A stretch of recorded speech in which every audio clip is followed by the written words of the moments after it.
সৈকতের বাতাসে যখন চুল উঠছিল, মেহজাবিনের মনে তখনও দামি পারফিউমের ঘ্রাণে বিলাসিতার স্বপ্ন ভাঙছিল না। তবে সাগরের ঢেউ চুপচাপ বলে যাচ্ছিল, এই রঙিন রাতের পেছনেই লুকিয়ে আছে এক বেদনার সকাল। আজকের গল্পের টাইটেল, সৈকত পাড়ের রঙিন রাত, বিলাসিতার মিথ্যা সুখ। আসসালামু আলাইকুম প্রিয় দর্শক, সবাই কেমন আছেন?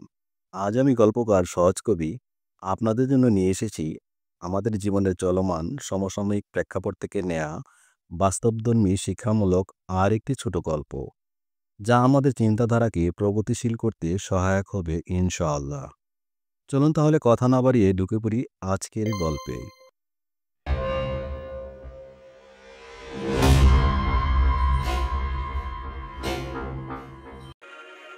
কক্সবাজার সমুদ্র সৈকতের মেরিন ড্রাইভ রোডের পাশে দাঁড়িয়ে মেহজাবিন তার হাতে দামি ফোন ধরে ইনস্টাগ্রামে ছবি দিচ্ছিল। রাত ৮টা, কাঁচের ক্যাফে, আইস কফির কাপের পাশে সস্তা পার্স রাখা, ঠোঁটে লাল লিপস্টিক, চোখে ঘন কাজল, পরনে কালো ফিটিং অ্যাবায়া, তার মুখে হাসি। ক্যাপশনে লিখছে, life is beautiful, just living the moment.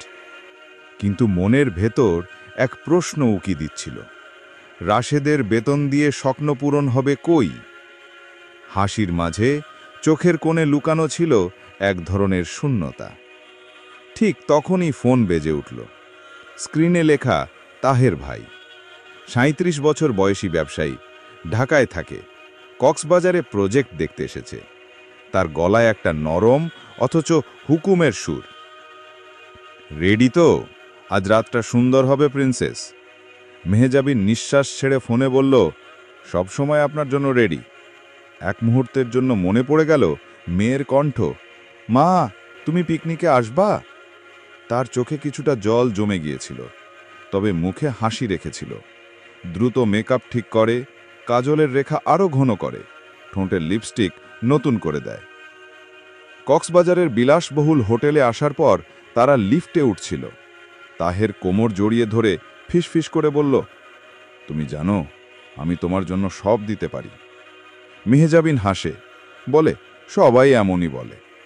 তার চোখে এক লোভের আগুন ছিল। মনে মনে ভাবছিল, আজ বড় অ্যামাউন্ট আসবে, মেয়ের নতুন জামা কিনব, নিজে নতুন পারফিউম নেব। লিফটের দরজা খোলার পর তারা ঘরে ঢুকে গেল।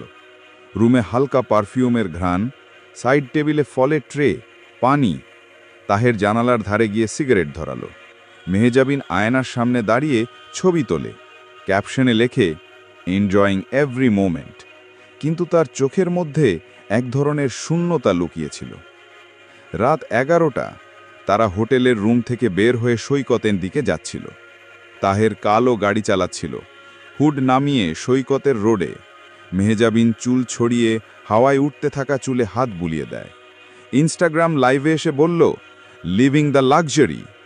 তার চোখে সানগ্লাস, ঠোঁটে হাসি, কিন্তু মনে মনে তার মধ্যে এক ধরনের দম বন্ধ করা খালি অনুভূতি ছিল। তাহের বলল, তুমি তো সাগরের মতো গভীর আর রহস্যময়।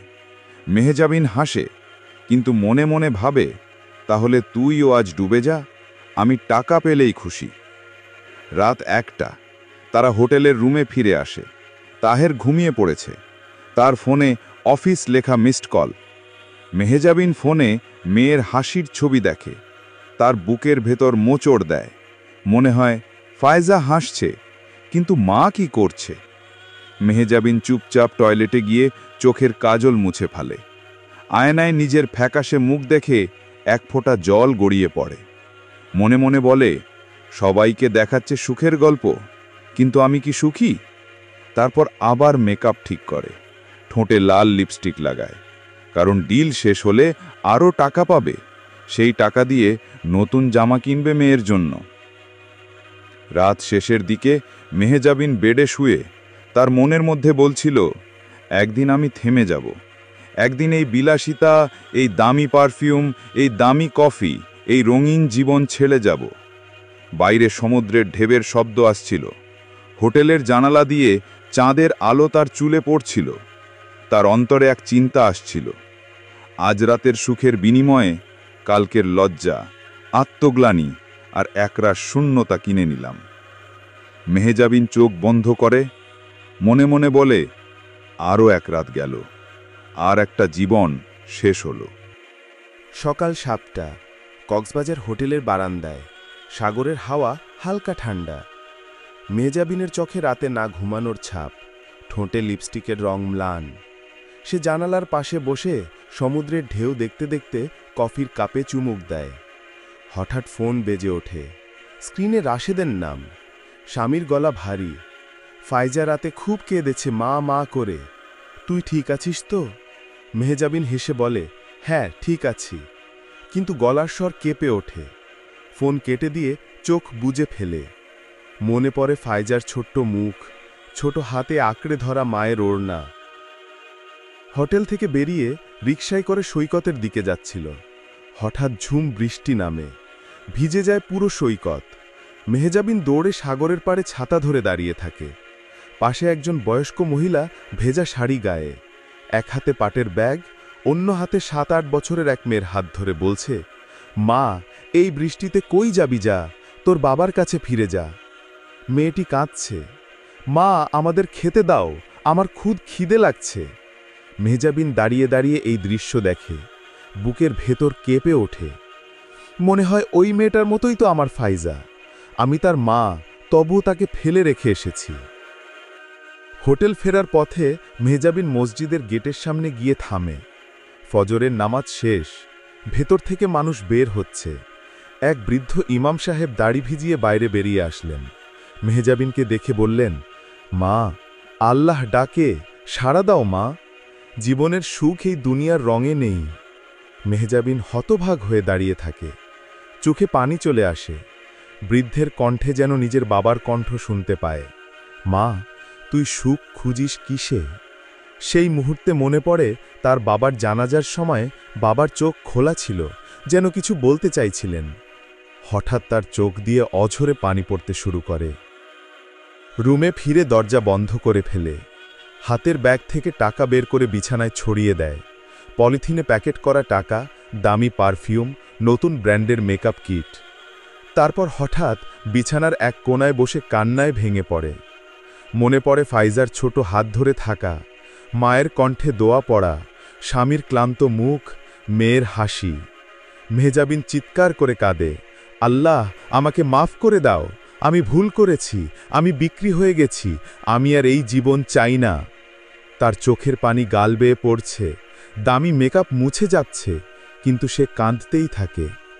তখন সে অজু করে, প্রথমবারের মতো কুরআনের পৃষ্ঠা খুলে অজানা অক্ষরগুলোর মাঝে এক অদ্ভুত শান্তি খুঁজে পায়। তার ঠোঁট কাঁপে, রব্বি জিদনি ইলমা। সাগরের ঢেউয়ের আওয়াজ দূরে, কিন্তু তার অন্তরে এক শান্তি নামছে। মোবাইলের সব ইনস্টাগ্রাম ভিডিও ডিলিট করে দেয়। হোটেলের লাইট নিভিয়ে ফেলে। একটি সাদা ওড়না পরে জানালার পাশে দাঁড়ায়। বাইরে ভোরের আলো, সাগরের হাওয়া।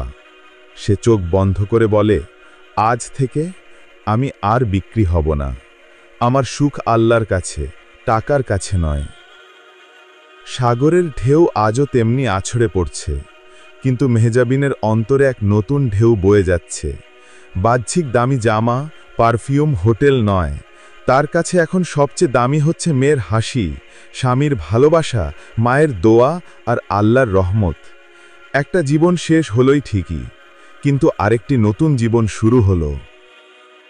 এই গল্পে প্রকৃত সালাত কায়েম মানে হল পাপময় বিলাসিতা ও মিথ্যা সুখের রঙিন মোহ ভেঙে আল্লাহর ডাকে সাড়া দিয়ে তওবা করে পরিশুদ্ধ অন্তরে সালাত প্রতিষ্ঠা করা।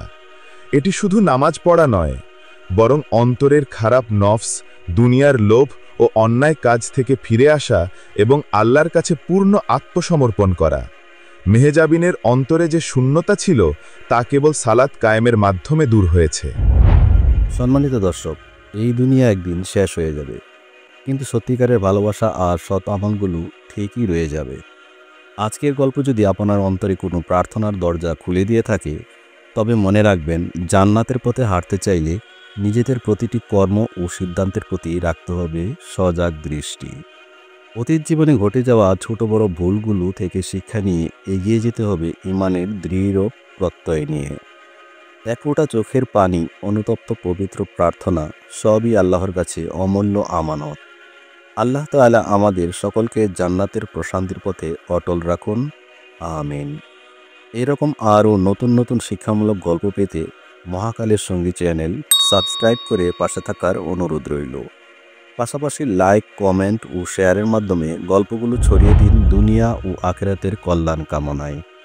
আজকের মতো এই গল্প থেকে বিদায় নিচ্ছি। সংকলক আমি সহজ কবি। দেখা হবে আগামী জীবনমুখী নতুন গল্পে। সে পর্যন্ত সকলের সুস্বাস্থ্য কামনা করছি। সবাই ভালো থাকবেন। আল্লাহ হাফেজ।